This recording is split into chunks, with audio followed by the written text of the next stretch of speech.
Est-ce qu'on serait pas sur la saison la plus faible concernant The Boys? Et bonjour à toutes et à tous, on se retrouve aujourd'hui pour ma critique de l'épisode 8 de la saison 4 de The Boys. Alors, vu que cette vidéo ne sort pas le jour même de la sortie de l'épisode, je vais parler avec des spoilers directement, comme ça au moins c'est fait, et je vais vous donner mon avis global sur la saison, parce que oui, c'était bien le dernier épisode de cette saison 4, c'est l'avant-dernière saison de The Boys. J'ai apprécié ce final de saison. Je pense que je ne l'ai pas autant apprécié que certains parce que, je l'ai dit à de nombreuses reprises lors des vidéos critiques des épisodes de The Boys, j'ai été moins investi dans cette saison. Je trouve que la plupart des histoires secondaires ne m'ont pas réellement intéressé, ne m'ont pas intrigué, et du coup j'ai pas été investi dans ces histoires-là qui, pour beaucoup, ont des conclusions dans cet épisode-ci. Il y a pas mal d'arcs qui se terminent lors de cet épisode-là, et donc forcément, si tu n'es pas investi dans ces arcs-là, oui, ça ne te rend pas énormément heureux, ça ne te fait pas grand-chose. Mais par contre, je dois dire, il se passe énormément de choses dans cet épisode, il y a énormément de retournements de situation et de vraies surprises en termes de scénario, pas forcément en termes de caméo ou quoi que ce soit,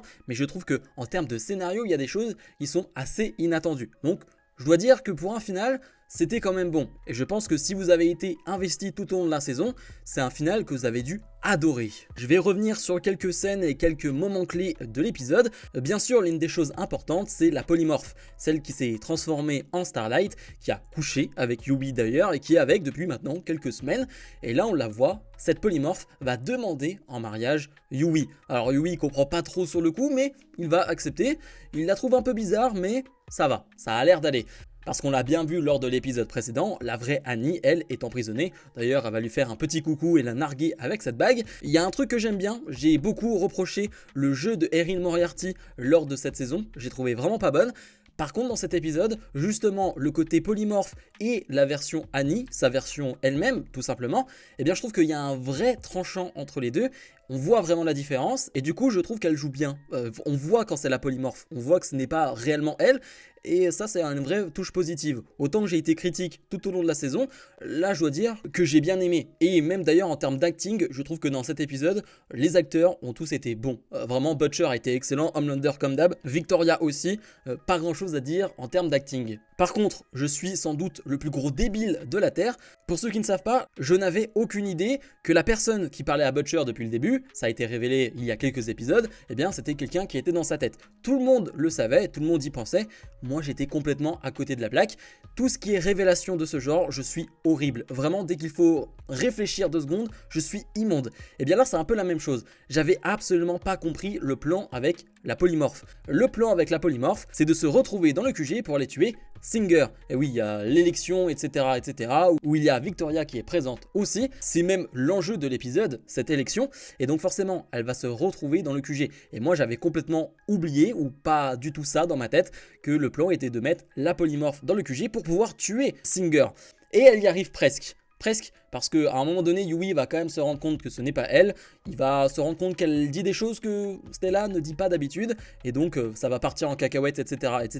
Et d'ailleurs, un peu plus tard, j'ai pas du tout aimé ce que va dire Yui, où il va dire à Stella qu'il avait reconnu assez rapidement que ce n'était pas elle, blablabla. C'est du gros mytho. Il dit, il y a eu quelques indices. Ouais, mais tu l'as quand même amené dans le QG, donc t'étais pas non plus sûr à 99%. T'avais peut-être un doute de 2%, mais globalement t'étais sûr que c'était elle. Il se fout un peu de notre gueule en disant cela, mais je vais un peu plus loin, mais je trouve que c'était un moment important. Bref, ça va être la guerre un peu dans le QG, etc. Stella va revenir, d'ailleurs. Elle va le dire après comment elle a fait. Elle dit qu'elle a cherché simplement sur Google. La facilité scénaristique, évidemment, on ne sait pas trop comment elle a pu arriver là, elle a pu trouver le QG, rentrer, bref. C'est pas réellement plausible, même pas du tout. L'excuse de Google, ça fonctionne pas trop. Et d'ailleurs, Stella va mettre KO son adversaire, elle va même la tuer. Je vais pas dire facilement, mais elle retrouve un peu de sa force, un peu de sa puissance. Une Stella qu'on a très peu vu puissante dans cette saison, même dans globalement toutes les saisons. Stella n'est pas un héros très puissant. Là, pour le coup, elle est assez puissante. Et il y aura une scène finale aussi de l'épisode où j'ai retrouvé ça vraiment très stylé. Mais donc, ça c'est une partie qui est faite, donc ça on se dit c'est cool. Sauf que de l'autre côté, eh bien on a Butcher qui lui va inviter Ryan. Ryan qui s'est un peu pris la tête avec un Homelander qui a découvert la photo de Ryan avec ses 2 parents. Homelander, ça lui a pas trop plu, mais du coup Ryan va être invité dans une espèce de chambre d'hôpital par Butcher.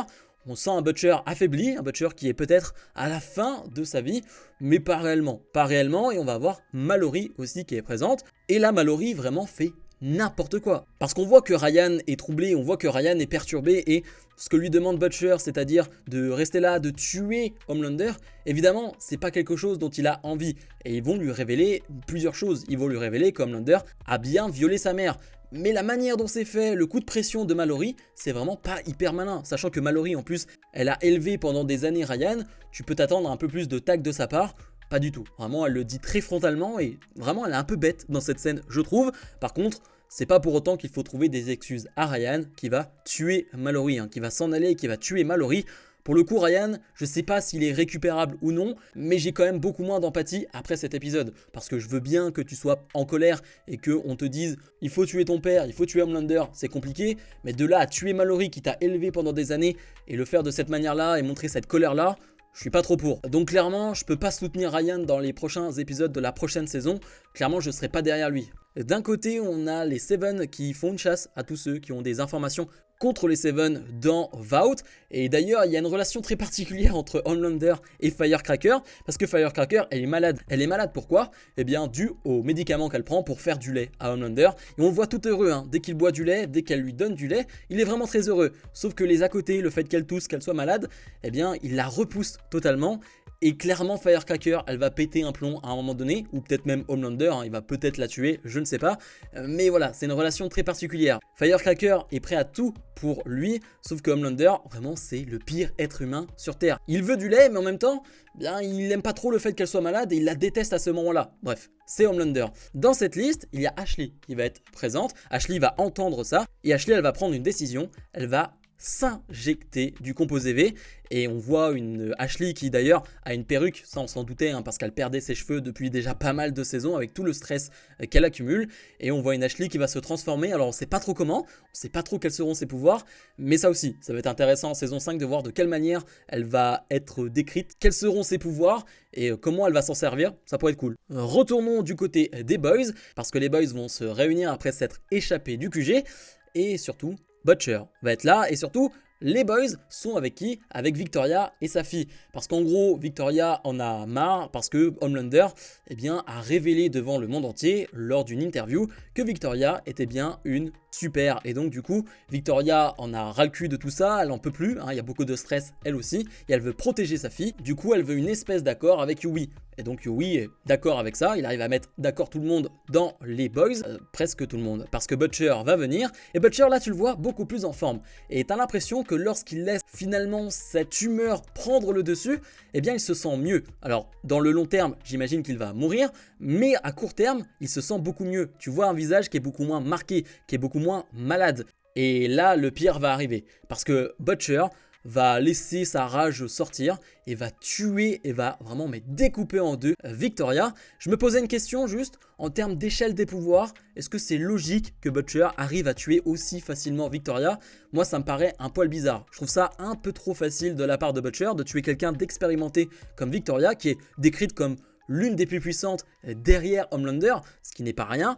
Là je trouve qu'il la tue très facilement et que Butcher ne souffre même pas, il n'a rien, il n'y a même pas d'attaque, il n'y a rien. Donc dites-moi en commentaire ce que vous en pensez, moi j'ai trouvé ça un peu trop facile. Et je parlais de Ryan qui ne pouvait plus revenir en arrière, là c'est un peu la même chose pour Butcher. Là il est allé trop loin, il a tué Victoria, mais en même temps c'est ce qu'il dit depuis le début, il est prêt à tout pour tuer les super. Et il y a le virus qui est en train d'être fait par Frenchie, on verra bien où ça nous mène, mais ouais, Butcher arrive à ses fins, il a pas tué Homelander, mais tuer Victoria, c'est pas rien. Bien sûr, comme d'hab, j'ai oublié 15 milliards de choses, mais ça c'est habituel. Juste, j'aime pas trop la fin avec Sage qui revient voir Homelander, parce que Victoria a été annoncée morte par tout le monde, par la télé, etc. Et en même temps, on va mettre une certaine vidéo des écoutes sur Singer où clairement il menace Victoria de mort. Et elle est morte dans la foulée, donc forcément il va être accusé, il va être mis en prison, et donc il n'y a plus personne pour diriger. Sage a réussi à arranger tout ça, et elle va mettre quelqu'un qui est très proche des Seven, dans cette position. Et on va bien voir lors du discours final, cette personne va parler, mais c'est Homelander qui prend direct le micro. Et c'est lui qui a le pouvoir. Les Seven ont enfin le pouvoir. Et ça va être très dangereux. Mais donc, j'aime pas trop ça parce que la manière dont c'est fait, t'as l'impression que le plan de Sage s'est déroulé à merveille. Elle est tellement intelligente que tout s'est bien passé. Ah bon, elle dit quand même que malgré les erreurs et tout ce bordel qu'a fait Homelander, on arrive quand même à la bonne finalité. Je trouve que c'est un peu trop facile. La manière dont c'est fait, Sage passe pour celle qui avait raison depuis le début et qui a tout bien réussi de A à Z. Sauf que dans la réalité, c'est quand même pas ça. Il y a quand même beaucoup d'événements et d'enchaînements d'événements qui arrivent à cette finalité-là. Mais la manière dont c'est fait, j'ai vraiment l'impression qu'on nous fait passer Sage pour l'héroïne ultime, en tout cas dans cette situation. Pas que ce qu'elle a fait est bien, mais qu'elle a réussi tout ce qu'elle voulait, sauf que ce n'est pas le cas. Vraiment, factuellement, ce n'est pas le cas. Par contre, l'actrice est excellente là aussi, et Homelander lui demande pourquoi elle fait tout ça. Et elle dit simplement qu'elle prend beaucoup de plaisir. C'est juste fun. Je crois qu'elle dit ça. Elle dit quelque chose comme c'est juste fun. Je prends juste beaucoup de plaisir à faire ça. Et on voit à quel point c'est une malade. Voilà, c'est juste une malade mentale. Mais ça, pour le coup, c'est la partie que j'ai bien aimée. L'épisode va se terminer avec plusieurs choses. Les boys vont réussir à s'échapper, à s'enfuir. En tout cas, ils sont en cavale. Sauf que certains vont se faire attraper par qui? Par des membres de Gen V. On va voir Sam et Kate une nouvelle fois qui vont réussir à attraper Kimiko et Frenchie. Kimiko et Frenchie qui ont échangé un petit baiser dans l'épisode. Là non plus, je m'y attendais pas. Je ne pensais pas que cette relation allait être amoureuse. Moi, je voyais ça un peu frère et sœur et amical plus, mais pas plus que ça. Là, ça me gêne un peu parce que je le voyais pas venir et je pense pas que c'est la bonne direction, pour être honnête avec vous. Mais ce qui est sûr, c'est que Kate et Sam vont les intercepter et je crois que c'est Kimiko qui va être arrêtée et Frenchie, je sais pas trop ce qu'ils en font. De l'autre côté, on a Yui et Annie qui sont en voiture et eux aussi vont être arrêtés. Sauf que Yui va être arrêté et Annie va réussir à s'enfuir en volant. Et ça, j'ai trouvé ça ultra badass. La manière dont elle va faire ça, elle retrouve ses pouvoirs dans les mains et du coup, grâce au pouvoir qu'elle a dans les mains, elle arrive à avoir une certaine projection dans les airs. J'ai trouvé ça sublime. Ça, c'était vraiment top. Pour une fois qu'elle a une scène un peu stylée, Annie, faut quand même le dire. Et de l'autre côté, on a Homelander qui va chercher qui? Son père, un certain Soldier Boy, qui est cryogénisé, mais il va avoir un rôle important dans la suite. Clairement, en saison 5, on va revoir Soldier Boy. Je sais que beaucoup l'ont aimé. Moi, je l'ai trouvé osef sans plus. Il y a des choses que j'ai beaucoup aimées, mais c'était pas un game changer. Je pense qu'on me l'avait un peu trop survendu avant la dernière saison, et donc du coup, de voir ce qu'il a fait, j'ai pas trouvé ça incroyable. Là, pour le coup, ça va être intéressant de suivre la relation père-fils, hein, on le sait, et surtout de quelle manière ça va être différent de ce qu'il s'est passé lors de la précédente saison. Ça m'intéresse. Bref, bien sûr, j'ai dû louper et oublier 15 milliards de choses, mais ça c'est habituel, hein, comme je l'ai répété dans la vidéo. Oui, je me répète beaucoup et j'oublie des choses, mais ça, c'est l'habitude. Non, pour faire un bilan de la saison, pour moi, c'est la saison la plus faible. Même si le final, globalement, je l'ai apprécié, vraiment, je dois le dire, j'ai quand même passé un bon moment, je trouve que c'est la saison la plus faible, et on sait que la saison 5 sera la dernière. Elle devrait sortir vers 2026, quelque chose comme ça. Entre temps, on aura une saison 2 de Gen V. Ça, j'ai bien hâte. Mais du coup, ouais, c'est la saison que j'ai le moins appréciée. Je trouve que toutes les histoires secondaires n'ont pas été hyper intéressantes. En tout cas, moi, ne m'ont rien fait, ne m'ont rien procuré en termes d'émotion. Et la finalité, bien sûr, c'est un festival de mort, gore, et on arrive à résoudre certains arcs, bien sûr. Mais voilà, je suis pas comme un dingue quand j'ai terminé cette saison et je vais vite passer à autre chose et en oubliant quasiment tout ce qui s'est passé dans la saison. Il y a un truc aussi, c'est que je trouve que les scènes d'action, je sais pas si elles sont moins bien qu'avant ou elles sont similaires, j'arrive pas trop à me dire ça, mais je les trouve assez quelconques. À chaque fois qu'il y a des scènes de combat, on voit du gore, on voit à chaque fois des choses écœurantes parfois, mais j'ai rien de marquant en termes de mise en scène, de gros combats qui sont hyper importants et qui sont spectaculaires. J'ai pas ça. Je dirais même qu'en termes de FX, je pense par exemple à l'attaque de Butcher sur Victoria, c'est pas terrible. Je trouve que les FX sont pas dingues. Voilà, c'est mon petit reproche quand même sur la saison en globalité, peut-être même sur la série. Les combats à chaque fois, je les trouve pas très spectaculaires. Bref. Dites-moi ce que vous en avez pensé en commentaire de cette vidéo, mettez-moi un maximum de pouces vers le haut et nous on se retrouve dans les prochains jours pour d'autres critiques. Salut, salut!